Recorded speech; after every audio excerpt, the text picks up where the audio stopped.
जी नमस्कार, मैं हूं प्रज्ञा रश्मि और स्वागत है आप सभी का हमारे YouTube चैनल हिंदी ज्ञान वाहिनी पर। मुंशी प्रेमचंद की सर्वश्रेष्ठ कहानियों की श्रृंखला में आज हम लेकर के आए हैं उनकी अगली कहानी ज्योति। तो आइए कहानी सुनते हैं ज्योति। विधवा हो जाने के बाद बूटी का स्वभाव बहुत कटु हो गया था। जब बहुत जी जलता तो अपने मृत पति को कोसती, आप तो सिधार गए, मेरे लिए यह जंजाल छोड़ गए। जब इतनी जल्दी जाना ही था तो न जाने ब्याह किस लिए किया। घर में भूनी भांग नहीं थी, चले थे ब्याह करने। वह चाहती तो दूसरी सगाई कर लेती, अहीरों में इसका रिवाज भी है। देखने सुनने में भी बुरी न थी, दो एक आदमी तैयार भी थे। लेकिन बूटी पतिव्रता कहलाने के मोह को छोड़ न सकी और यह सारा क्रोध उतरता था बड़े लड़के मोहन पर, जो अब 16 साल का था। सोहन अभी छोटा था और मैना लड़की थी। ये दोनों अभी किसी लायक न थे। अगर ये तीनों ना होते तो बूटी को क्यों इतना कष्ट होता। जिसका थोड़ा सा काम कर देती वही रोटी कपड़ा दे देता, जब चाहती किसी के सिर बैठ जाती। अब अगर वह कहीं बैठ जाए तो लोग यही कहेंगे कि 3-3 बच्चों के होते इसे क्या सूझी है। मोहन भरसक उसका भार हल्का करने की चेष्टा करता। गायों भैंसों की सानी पानी धोना मथना ये सब कर लेता, लेकिन बूटी का मुंह सीधा न होता था। वह रोज एक नए खुचड़ निकालती रहती और मोहन ने भी उसकी घुड़कियों की परवाह करना छोड़ दिया था। पति उसके सिर गृहस्थी का यह भार पटक कर क्यों चला गया, उसे बस यही गिला था। बेचारी का सर्वनाश ही कर दिया। न खाने का सुख मिला, न पहनने ओढ़ने का और न ही किसी और बात का। इस घर में क्या ही मानो भट्टी में पड़ गई। उसकी वैधव्य साधना और अतृप्त भोग लालसा में सदैव द्वंद्व सा मचा रहता था और उसकी जलन में उसके हृदय का सारी मृदुता जलकर भस्म हो गई थी। पति के पीछे और कुछ नहीं तो बूटी के पास 4-5 सौ के गहने थे, लेकिन एक एक करके सब उसके हाथ से निकल गए। उसी मोहल्ले में उसकी बिरादरी में कितनी ही औरतें थीं जो उसने उससे जेठी होने पर भी गहने झमका कर, आंखों में काजल लगाकर, मांग में सिंदूर की मोटी सी रेखा डालकर मानो उसे जलाया करती थीं। इसलिए अब उनमें से कोई विधवा हो जाती तो बूटी को बड़ी खुशी होती और यह सारी जलन वह लड़कों पर निकालती, विशेषकर मोहन पर। वह शायद सारे संसार की स्त्रियों को अपने ही रूप में देखना चाहती थी। कुत्सा में उसे विशेष आनंद मिलता था। उसकी वंचित लालसा जल न पाकर ओस चाट लेने में ही संतुष्ट होती थी। फिर यह कैसे संभव था कि वह मोहन के विषय में कुछ सुने और पेट में डाल ले। ज्यों ही मोहन संध्या समय दूध बेचकर घर आया, बूटी ने कहा, देखती हूँ तू अब सांड बनने पर उतारू हो गया है। मोहन ने प्रश्न के भाव से देखा, कैसा सांड, बात क्या है? बूटी ने कहा, तू रुपया से छिप छिप कर नहीं हंसता बोलता, उस पर कहता है कैसा सांड। अरे तुझे लाज नहीं आती? घर में पैसे पैसे की तंगी है और वहां उसके लिए पान लाए जाते हैं, कपड़े रंगाए जाते हैं। मोहन ने विद्रोह का भाव धारण किया। अगर उसने मुझसे 4 पैसे के पान मांगे तो क्या करता? कहता कि पैसे दे तो लाऊंगा। अपनी धोती रंगने को दी, उससे रंगाई मांगता। हाँ, मोहल्ले में एक तू ही धन्ना सेठ है, और किसी से उसने क्यों ना कहा। मोहन ने कहा, यह तो वह जाने, मैं क्या बताऊं। बूटी ने कहा, तुझे अब छैला बनने की सुस्ती है, घर में भी कभी 1 पैसे का पान लाया? मोहन ने कहा, यहाँ पान किसके लिए लाता? बूटी ने कहा, क्या तेरे लिए घर में सब मर गए? मोहन ने कहा, मैं तो न जानता था तुम पान खाना चाहती हो। हाँ, संसार में 1 रुपया ही तो पान खाने योग है। शौक सिंगार की भी तो उम्र होती है ना अम्मा। ये सुनकर बूटी जल उठी। उसे बुढ़िया कह देना उसकी सारी साधना पर पानी फेर देना था। बुढ़ापे में उन साधनों का महत्व ही क्या। जिस त्याग कल्पना के बल पर वह स्त्रियों के सामने सिर उठाकर चलती थी, उस पर इतना कुठाराघात। इन्हीं लड़कों के पीछे उसने अपनी जवानी धूल में मिला दी। उसके आदमी को मरे आज 5 साल हुए, तब उसकी चढ़ती जवानी थी। 3 बच्चे भगवान ने उसके गले में मढ़ दिए, नहीं अभी है ही वह कितने दिन की। चाहती तो आज वह भी ओठ लाल किए, पाँव में महावर लगाए, अनवट बिछुए पहने मटकती फिरती। यह सब कुछ उसने इन लड़कों के कारण त्याग दिया और आज मोहन उसे बुढ़िया कहता है। रुपया उसके सामने खड़ी कर दी जाए तो चूहिया सी लगे, फिर भी वह जवान है और बूटी बुढ़िया है। बोली, हाँ और क्या, मेरे लिए तो फटे चीथड़े पहनने के दिन है। जब तेरा बाप मरा तो मैं रुपया से 2 ही 4 साल बड़ी हुई थी। उस वक्त कोई घर कर लेती तो तुम लोगों का कहीं पता न लगता। गली गली भीख मांगते फिरते। लेकिन मैं कह देती हूँ, अगर तू फिर उससे बोला तो या तो तू ही घर में रहेगा या मैं ही रहूंगी। मोहन ने डरते डरते कहा, मैं उसे बात दे चुका हूँ अम्मा। बूटी ने कहा, कैसी बात?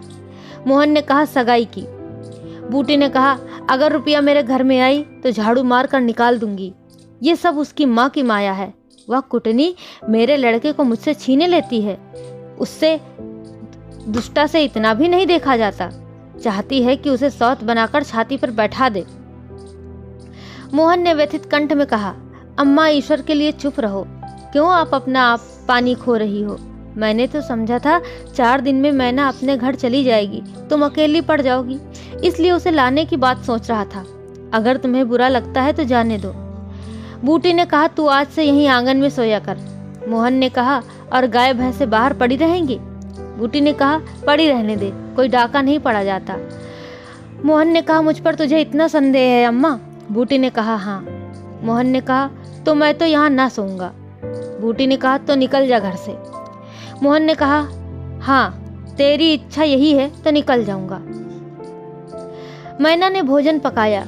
मोहन ने कहा, मुझे भूख नहीं है, और बूटी भी उसे मनाने न आई। मोहन का युवक हृदय माता के इस कठोर शासन को किसी तरह स्वीकार नहीं कर सकता। उसका घर है, ले ले, अपने लिए वह कोई दूसरा ठिकाना ढूंढ निकालेगा। रुपया ने उसके रूखे जीवन में एक स्निग्धता भर ही दी थी। जब वह एक अव्यक्त कामना से चंचल हो रहा था, जीवन कुछ सूना सूना लगता था। रुपया ने नव वसंत की भांति आकर उसे पल्लवित कर दिया। मोहन को जीवन में एक मीठा स्वाद मिलने लगा। कोई काम करना होता पर रुपया पर ध्यान लगा ही रहता। सोचता उसे क्या दे दे कि वह प्रसन्न हो जाए। अब वह कौन मुंह लेकर उसके पास जाए? क्या उससे कहे कि अम्मा ने मुझे तुमसे मिलने को मना किया है? अभी कल ही तो बरगद के नीचे दोनों में कैसी कैसी बातें हुई थी। मोहन ने कहा था, रूपा तुम इतनी सुंदर हो, तुम्हारे 100 ग्राहक निकल आएंगे। मेरे घर में तुम्हारे लिए क्या रखा है? इस पर रुपया ने जो जवाब दिया था वह तो संगीत की तरह अब भी उसके प्राण में बसा हुआ था। मैं तो तुमको चाहती हूँ मोहन, अकेले तुमको।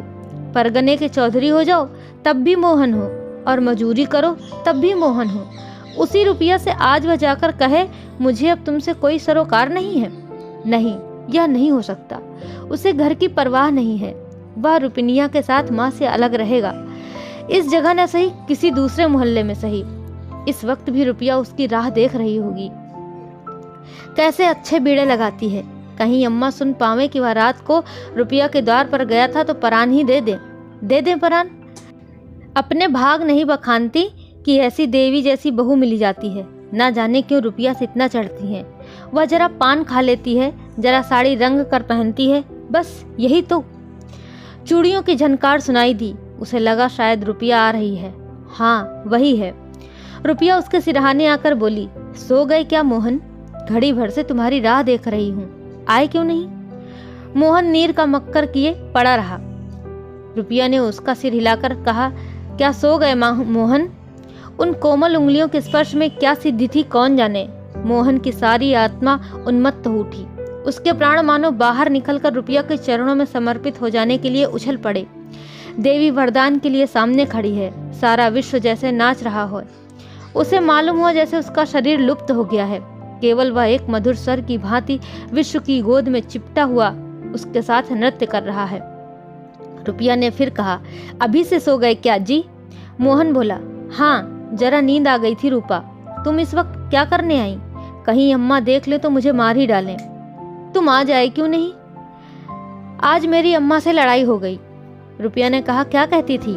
मोहन ने कहा, कहती थी रुपया से बोलेगा तो मैं परान ही दे दूंगी। रुपया ने कहा, तुमने पूछा नहीं रुपया से क्यों चिढ़ती हो? मोहन ने कहा, अब उनकी बात क्या कहूँ रूपा, वह किसी का खाना पहनना नहीं देख सकती। अब मुझे तुमसे दूर रहना पड़ेगा। रूपा ने कहा, मेरा जी तो न मानेगा। मोहन ने कहा, ऐसी बात करोगी तो मैं तुम्हें लेकर भाग जाऊंगा। तुम मेरे पास एक बार रोज आ जाया करो मोहन, बस मैं और कुछ नहीं चाहती। मोहन ने कहा, और अम्मा जो बिगड़ेंगी? रूपा ने कहा, तो मैं समझ गई तुम मुझे प्यार ही नहीं करते। मोहन ने कहा, मेरा बस होता तो तुमको अपने परान में रख लेता। इसी समय घर के किवाड़ खटके और रुपया भाग गई। मोहन दूसरे दिन सोकर उठा तो उसके हृदय में आनंद का सागर सा भरा हुआ था। वह सोहन को बराबर डांटता रहता था। सोहन आलसी था, घर के काम धंधे में जी न लगाता था। मोहन को देखते ही वह साबुन छिपाकर भाग जाने का अवसर खोजने लगा। मोहन ने मुस्कुराकर कहा, धोती बहुत मैली हो गई है सोहन, धोबी क्यों नहीं दे देते। सोहन को इन शब्दों में स्नेह की गंध आई। उसने कहा, धोबिन पैसे मांगती है। मोहन ने कहा, तो पैसे अम्मा से क्यों नहीं मांग लेते। सोहन ने कहा, अम्मा कौन पैसे दिए देती है। मोहन ने कहा, तो मुझसे ले लो। यह कहकर उसने एक इकन्नी उसकी ओर फेंक दी। सोहन प्रसन्न हो गया। भाई और माता दोनों ही उसे धिक्कारते रहते थे। बहुत दिनों के बाद आज उसे स्नेह की मधुरता का स्वाद मिला। इकन्नी उठा ली और धोती को वहीं छोड़कर गाय को खोल कर ले चला। मोहन ने कहा, रहने दो, मैं इसे लिए जाता हूँ। सोहन ने पगहिया मोहन को देकर फिर पूछा, तुम्हारे लिए चिलम रखाऊं। जीवन में आज पहली बार सोहन ने भाई के प्रति ऐसा सद्भाव प्रकट किया था। इसमें क्या रहस्य है यह मोहन की समझ में नहीं आया। बोला, आग हो तो रखाओ। मैना सिर के बाल खोले आंगन में बैठी घरौंदा बना रही थी।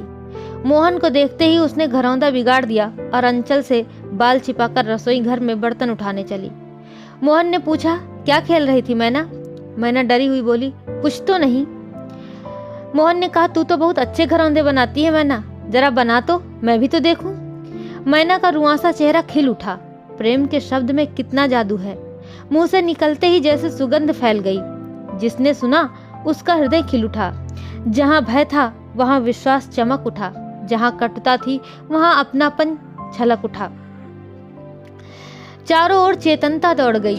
कहीं आलस्य नहीं, कहीं खिन्नता नहीं। मोहन का हृदय आज प्रेम से भरा हुआ है। उसमें सुगंध का विकर्षण हो रहा है। मैना घरौंदा बनाने बैठ गई। मोहन ने उसके उलझे हुए बालों को सुलझाते हुए कहा, तेरी गुड़िया का ब्याह कब होगा मैना, न्योता तो दे, कुछ मिठाई खाने को मिले। मैना का मन आकाश में उड़ने लगा। जब भैया पानी मांगे तो वह लोटे को राख से खूब चमाचम करके पानी ले जाएगी। अम्मा पैसे नहीं देती। गुड्डा तो ठीक हो गया है, टीका कैसे भेजूं बिना पैसों के। मोहन ने कहा, कितने पैसे लेगी। 1 पैसे के बतासे लूंगी और 1 पैसे का रंग। जोड़े तो रंगे जाएंगे कि नहीं। मोहन ने कहा, तो 2 पैसे में तेरा काम चल जाएगा। मैना ने कहा, हाँ 2 पैसे दे दो भैया, तो मेरी गुड़िया का ब्याह धूमधाम से हो जाए। मोहन ने 2 पैसे हाथ में लेकर मैना को दिखाए। मैना लपकी। मोहन ने हाथ ऊपर उठाया। मैना ने हाथ पकड़कर नीचे खींचना शुरू किया। मोहन ने उसे गोद में उठा लिया। मैना ने पैसे ले लिए और नीचे उतरकर नाचने लगी। फिर अपनी सहेलियों को विवाह का न्योता देने के लिए भागी। उसी वक्त बूटी गोबर का झामा लिए हुए आ पहुंची। मोहन को खड़े देखकर कठोर स्वर में बोली, अभी तक मटर गश्ती ही हो रही है, भैंस कब धुई जाएगी। आज बूटी को मोहन ने विद्रोह भरा जवाब न दिया, जैसे उसके मन में माधुरी का कोई सोता सा खुल गया हो। माता को गोबर का बोझ लिए देखकर उसने वो झामा उसके सिर से उतार लिया। बूटी ने कहा, रहने दे, जाकर भैंस दूह, मैं तो गोबर लिए जाती हूँ। तुम इतना भारी बोझ क्यों उठा लेती हो अम्मा, मुझे क्यों नहीं बुला लेती। यह सुनकर माता का हृदय वात्सल्य से गदगद हो उठा। बूटी ने कहा, तू जा अपना काम देख, मेरे पीछे क्यों पड़ता है। मोहन ने कहा, गोबर निकालने का काम मेरा है। बूटी ने कहा, और दूध कौन दुहेगा। मोहन ने कहा, वह भी मैं ही करूँगा। बूटी ने कहा, तू इतना बड़ा जोधा है कि सारे काम कर लेगा। मोहन ने कहा, जितना कहता हूँ उतना कर लूँगा। बूटी ने कहा, तो मैं क्या करूँगी। मोहन ने कहा, तुम लड़कों से काम लो, जो तुम्हारा धर्म है। बूटी ने कहा, मेरी सुनता है कोई। आज मोहन बाजार से दूध पहुंचाकर लौटा तो पान, कत्था, सुपारी, एक छोटा सा पानदान और थोड़ी सी मिठाई लाया। बूटी बिगड़कर बोली, आज पैसे कहीं फालतू मिल गए थे क्या, इस तरह उड़ावेगा तो कै दिन निवाह होगा। मोहन ने कहा, मैंने तो 1 पैसा भी नहीं उड़ाया अम्मा, पहले मैं समझता था तुम पान खाती ही नहीं। बूटी ने कहा, तो अब मैं पान खाऊंगी। मोहन ने कहा, हाँ और क्या, जिसके 2-2 जवान बेटे हों, क्या वह इतना शौक भी न करे। बूटी के सूखे कठोर हृदय में कहीं से कुछ हरियाली निकल आई। एक नन्ही सी कोपल थी, उसके अंदर कितना रस था। उसने मैना और सोहन को 1 मिठाई दे दी और 1 मोहन को देने लगी। मोहन ने कहा, मिठाई तो लड़कों के लिए लाया था अम्मा। बूटी ने कहा, और तू तो बूढ़ा हो गया, क्यों। मोहन ने कहा, इन लड़कों के सामने तो बूढ़ा ही हूँ। बूटी ने कहा, लेकिन मेरे सामने तो लड़का ही है। यह सुनकर मोहन ने मिठाई ले ली। मैना ने मिठाई पाते ही गप से मुंह में डाल ली थी। वह केवल मिठाई का स्वाद जीभ पर छोड़कर कब की गायब हो चुकी थी। वह मोहन को ललचाई आंखों से देखने लगी। मोहन ने समझकर आधा लड्डू तोड़कर मैना को दे दिया। एक मिठाई दोने में बची थी। बूटी ने उसे मोहन की तरफ बढ़ाकर कहा, लाया भी तो इतनी सी मिठाई, यह ले ले। मोहन ने आधी मिठाई मुंह में डालकर कहा, वह तुम्हारा हिस्सा है अम्मा। बूटी ने कहा, तुम्हें खाते देखकर मुझे जो आनंद मिलता है उसमें मिठास से ज्यादा स्वाद है। उसने आधी मिठाई सोहन और आधी मोहन को दे दी, फिर पानदान खोलकर देखने लगी। आज जीवन में पहली बार उसे यह सौभाग्य प्राप्त हुआ। धन्य भाग की पति के राज में जिस विभूति के लिए तरसती रही वह लड़के के राज में मिली। पानदान में कई कुल्लियां हैं और देखो 2 छोटी छोटी चिमचियां भी हैं। ऊपर कड़ा लगा हुआ है, जहां चाहो लटका कर ले जाओ। ऊपर की तस्तरी में पान रखे जाएंगे। ज्यों ही मोहन बाहर चला गया, उसने पानदान को मांझ धोकर उसमें चूना, कत्था भरा, सुपारी काटी, पान को भिगोकर तस्तरी में रखा, तब एक बीड़ा लगा कर खाया। उस बीड़े के रस ने जैसे उसके वैधव्य की कटुता को स्निग्ध कर दिया। मन की प्रसन्नता व्यवहार में उदारता बन जाती है। अब वह घर में नहीं बैठ सकती। उसका मन इतना गहरा नहीं कि इतनी बड़ी विभूति उसमें जाकर गुम हो जाए। एक पुराना आईना पड़ा हुआ था। उसने उसमें मुंह देखा। होठों पर लाली है। मुंह लाल करने के लिए उसने थोड़े ही पान खाया है। तभी धनिया ने आकर कहा, काकी तनिक रस्सी दे दो, मेरी रस्सी टूट गई है। कल होता तो बूटी ने साफ कह दिया होता, मेरी रस्सी गांव भर के लिए नहीं है, रस्सी टूट गई है तो बनवा लो। लेकिन आज उसने धनिया को रस्सी निकालकर प्रसन्न मुख से दे दी और सद्भाव से पूछा, लड़के के दस्त बंद हुए कि नहीं धनिया?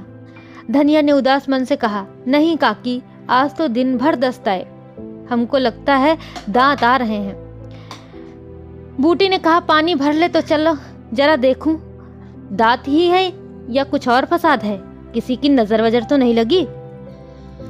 धनिया ने कहा, क्या जाने काकी, कौन जाने किसी की आंख फूटी हो। बूटी ने कहा, चोंचाल लड़कों को नजर का बड़ा डर रहता है। धनिया ने बताया, जिसने चुमकार कर बुलाया झट उसकी गोद में चला जाता है, ऐसा हंसता है कि तुमसे क्या कहूँ। बूटी ने कहा, कभी कभी माँ की नजर भी लग जाया करती है। धनिया ने कहा, ऐ नौज काकी, भला कोई अपने लड़के को नजर लगाएगा? बूटी ने कहा, यही तो तू समझती नहीं, नजर आप ही आप लग जाती है। धनिया पानी लेकर आई तो बूटी उसके साथ बच्चे को देखने चली। तू अकेली है, आजकल घर के काम धंधे में बड़ा अंडस होता होगा? ये बात बूटी ने पूछा। नहीं काकी, रुपया आ जाती है, घर का कुछ काम कर देती है, नहीं अकेले तो मेरी मरण हो जाती। बूटी को बड़ा आश्चर्य हुआ। उसने रुपया को केवल तितली समझ रखा था। रुपया? हाँ काकी, बेचारी बड़ी सीधी है, झाड़ू लगा देती है, चौका बर्तन कर देती है, लड़के को संभालती है। गाढ़े समय कौन किसी की बात पूछता है काकी? उसे तो अपने मिस्सी काजल से छुट्टी ना मिलती होगी।